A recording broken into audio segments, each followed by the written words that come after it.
लेकिन सर इस चीज़ को हम इस तरीके से भी तो देख सकते हैं कि आत्मा को एक मिस्ट्री ना बना के कि आत्मा का पुनर्जन्म होता है कि नहीं होता है। इसको इस तरीके से भी तो देख सकते हैं कि आत्मा एक एनर्जी एंटाइटी है और जैसे बिग बैंग से हम बोलते हैं कि इस ब्रह्मांड की शुरुआत हुई, इस एग्जिस्टेंस की शुरुआत हुई।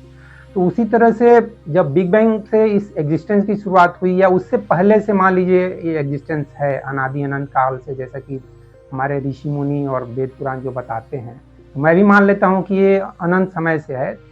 तो जब भी हो एक पॉइंट ऑफ सोर्स कुछ तो होगा ही, जहाँ से एक स्टार्टिंग पॉइंट होता है, जैसा कि हम फिजिक्स में मान लेते हैं कि ये स्टार्टिंग पॉइंट है इस प्रोसेस का।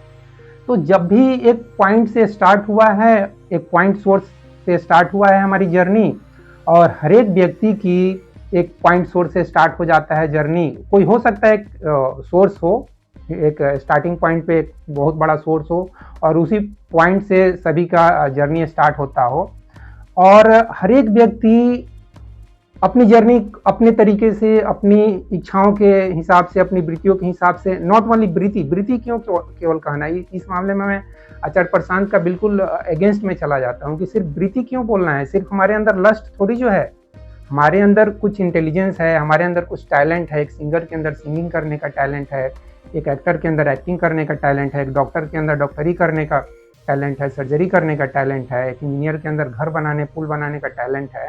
तो उस टैलेंट को कहाँ हम छोड़ के आ रहे हैं, उस टैलेंट के साथ हम पैदा हो रहे हैं, तब तो कल जाके कोई बच्चा IIT कर रहा है, डॉक्टरी कर रहा है। तो इस बारे में इस चीज को थोड़ा क्लियर कीजिए कि मैं जो जिस तरीके से आत्मा के बारे में समझ रहा हूँ वो गलत है या सही है। देखिए, जब हम अजम्पशन से शुरू करेंगे, जैसे साइंटिस्ट कहते हैं कि दुनिया बिग बैंग थ्योरी से शुरू हुई, मैं इसको थोड़ा सिंप्लीफाई करना चाहता हूँ। एक शुरुआत को पकड़ते हैं। एक नदी में एक बूंद है पानी का, तो वो पानी के बूंद की शुरुआत कहाँ से हुई? आपके हिसाब से एक पानी के बूंद की शुरुआत कहाँ से हुई? और पीछे जाना पड़ेगा सर। अर्थ का जब फॉर्मेशन हुआ उस समय से शुरू करना पड़ेगा कि उस समय हाइड्रोजन और ऑक्सीजन रिएक्शन हुए, उससे पानी बना और वही पानी है। मैं अभी बहुत सिंप्लीफाई कर रहा हूँ। एक नदी में पानी की बूंद है और नदी जाकर समंदर से मिल जाती है, तो उस पानी की बूंद की शुरुआत कहाँ से हुई? जैसा कि मैंने बताया, अर्थ के फॉर्मेशन से हमको जर्नी स्टार्ट करना पड़ेगा कि उस समय जो हाइड्रोजन और ऑक्सीजन होंगे वो रिएक्शन किए होंगे, पानी बना होगा, इसको बना होगा, और वहीं से उससे फिर नेक्स्ट क्वेश्चन ये आता है कि भाई हाइड्रोजन और ऑक्सीजन कहाँ से पैदा हुआ? ऑफकोर्स, और उसके पीछे जाना पड़ेगा। फिर हम वही कोई स्टार्टिंग पॉइंट मान लेंगे कि बिग बैंग के जैसा कोई स्टार्टिंग पॉइंट होगा। मैं चाहता हूं ना आज हम लोग इस वीडियो के जरिए एक नई चीज लेके जाएं कि ये फिजिकल वर्ल्ड का कोई स्टार्टिंग पॉइंट नहीं है। हाँ, बिग बैंग हुआ और दुनिया शुरू हुई, लेकिन इस टाइप के बहुत से बिग बैंग हुए। जब तक ये चीज़ क्लियर नहीं होगी कि ये दुनिया भी देखा जाए तो उसी डिवाइन फ्रैगमेंट का एक पार्ट है। जैसे डिवाइन फ्रैगमेंट का कोई आदि और अंत नहीं है, ऐसे ही इस दुनिया का भी कोई आदि और अंत नहीं है। लेकिन ये दुनिया का नेचर ऐसा है कि यहाँ पर सफरिंग है। इसको ऐसे देखिए, जैसे कोई आदमी नौकरी करने जाता है, तो नौकरी में उसको बेचारे को दिन भर काम करना पड़ता है और उसके बदले में उसको पैसा मिलता है। बट कुछ टाइम के बाद वो चाहता है कि मैं आराम करूं, और वो बेचारा रिटायर होना चाहता है। लेकिन फैक्ट्री चलती रहती हैं, कंपनी चलती रहती हैं, काम चलता रहता है। ऐसे ये जो दुनिया है ना, ये 5 फोर्सेस की एक आर्टिफिशियल दुनिया है, जहाँ पर चीज़ें रूप लेती हैं, फिर डिज़ोल्व होती हैं, फिर रूप लेती हैं, फिर डिज़ोल्व होती हैं। बट ये पेनफुल एग्जिस्टेंस है। तो और जो आत्मन का स्टेट है वो एक पीसफुल स्टेट है, वो इंडिपेंडेंट स्टेट है, इन 5 फोर्सेस से इंडिपेंडेंट। तो आपका जो क्वेश्चन है ना कि हम ऐसा क्यों नहीं मान लेते कि हमारे पास भाई टैलेंट भी हैं, और खाली वृत्तियों को ही हम क्यों मानते हैं, लस्ट को क्यों मानते हैं? उसमें हमारा जो टैलेंट है वो भी एक तरह की वृत्ति है, लेकिन वो बहुत सूक्ष्म, बहुत ही, उसको मैं बोलूँगा नोबल वृत्ति है। एक आदमी अगर किसी का ऑपरेशन कर पाता है तो वो भी एक तरह का वृत्ति ही है, लेकिन वो नोबल वृत्ति है। मैं इसको डिवाइड करता हूँ 2 पार्ट में, एक नोबल और क्रूड। जब कोई आदमी किसी से प्यार से बात करता है तो वो नोबल तरीका है, और वही आदमी अगर किसी को गाली गलौज करता है तो वो क्रूर तरीका है। और जहाँ तक बात रही बार बार जन्म लेने की हमारी वृत्तियों का, तो जो चीज़ें क्रूड होती हैं वो डिज़ोल्व नहीं होती आसानी से, वो मेमोरी बहुत स्ट्रांगली बनाती हैं। जैसे किसी आदमी ने आपके साथ 100 बार अच्छे से बात किया होगा तो आप उसको याद रखेंगे, बट वो शायद शब्द भूल जाएं। लेकिन कोई आदमी एक गंदी सी गाली दे दे या आपको मार दे तो उसका मेमोरी आपके ब्रेन में बहुत स्ट्रांग रहेगा। तो ये डिज़ाइंड है, ये दुनिया का ऐसा डिज़ाइन हुआ है कि पेनफुल चीज़ें आपके ब्रेन में, मेमोरी में बहुत टाइम तक आपको परसीव होती रहेंगी।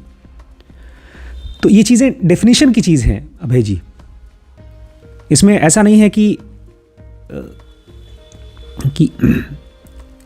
जो आचार्य प्रशांत बताना चाहते हैं वो परम सत्य है, उसको और गहरे से हम एक्सप्लोर कर सकते हैं अपने लाइफ में। मैं फिर से पॉइंट आउट यही करूँगा कि हम लोग किसी भी गुरु, चाहे मैं, चाहे आचार्य प्रशांत, चाहे ओशो, या किसी भी गुरु की बातों को फेस वैल्यू पे ना लें।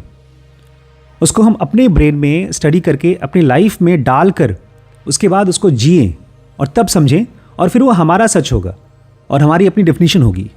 सर, ये आचार्य प्रशांत तो बहुत सारी चीज़ें, जैसे खासकर यूथ से बहुत सारी नेगेटिव बातें बताते हैं, जैसे कि शादी विवाह को भी लेकर, चाहे सेक्स को लेकर, चाहे और भी नौकरी को लेकर। इवन कोई नौकरी भी करना चाहता है तो नौकरी में 10 खामियां निकाल देते हैं। तो मैं उनसे प्रश्न पूछना चाहता हूं कि भाई, जो यूथ है, चाहे कोई भी एक व्यक्ति है जो इस संसार में जी रहा है, वो जिए तो जिए कैसे? क्योंकि जीना तो इसी तरह से। इवन आपने भी एक चीज़ मुझे थोड़ा अजीब लगा कि आपने बताया कि कोई एक आदमी ऑफिस में जा रहा है, चाहे कोई फैक्ट्री में काम करने जा रहा है, तो वो बेचारा, आपने बेचारा शब्द उसके लिए यूज किया। उस पर मुझे थोड़ी सी नाराजगी फील हुआ, मतलब थोड़ा सा अजीब लगा कि क्यों हम आखिर पैदा हो किस लिए रहे हैं भाई? हम पैदा हो रहे हैं यहाँ कुछ काम धाम करेंगे, कुछ। इवन कृष्ण कर्म पर इतना ज्यादा फोर्स किए हैं, बोले हैं कि हमारा अधिकार तो भैया कर्म पर है, फल पर है ही नहीं, फल के बारे में ज्यादा सोचो मत। तो हम क्यों लोगों को कर्म करने से मना कर रहे हैं? और जो एक नॉर्मल लिविंग है हमारे आम आदमी का, उसको क्यों मना कर रहे हैं कि ये मत करो, वो मत करो? क्या आप भी आचार्य प्रशांत से इस मामले में सहमत हैं? मैं इसको थोड़ा सा एक एग्जाम्पल से आंसर देना चाहूँगा। एक आदमी की बॉडी में ढेर सारे ऑर्गन्स हैं, हार्ट है, टिश्यू है, ब्रेन है, सब कुछ है।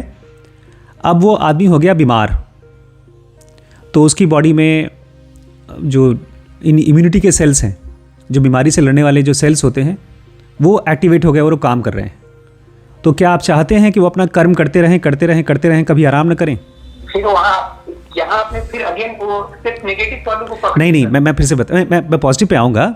मैं हाल ही इसका क्वेश्चन पूछना चाहता हूँ, क्या हम ये नहीं चाहते कि वो बच्चा जो बीमार है, वो आदमी जो बीमार है, वो ठीक हो जाए? चाहेंगे, ऑफ कोर्स चाहेंगे। ऐसे ही एक आदमी का जो स्टेट है, वो फिजिकल स्टेट उसका परमानेंट स्टेट नहीं है। हम सब जब बॉडी पाए हैं तो मरेंगे, और अगर मरेंगे तो उस डेथ को जानना और उससे फ्री होना, ये सबसे पहला काम है हमारा। और मैं खुद इस चीज़ को मानता हूँ कि हर किसी को पहले सेल्फ सफिशिएंट होना चाहिए, उसको किसी और के ऊपर डिपेंडेंट नहीं होना चाहिए। तो इसलिए मैं, अगर आचार्य प्रशांत कहते हैं, मुझे पता नहीं ऐसा कहते हैं कि नहीं कहते, बट मैं इसको क्लियरली बिल्कुल नहीं कहता हूँ कि किसी को भी काम नहीं करना चाहिए, नौकरी नहीं करना चाहिए। मैं उसको बेचारा इसलिए कह रहा हूँ बिकॉज हर इंसान को और बेहतर टाइप की नौकरी और बेहतर टाइप का काम करना उसको आना चाहिए।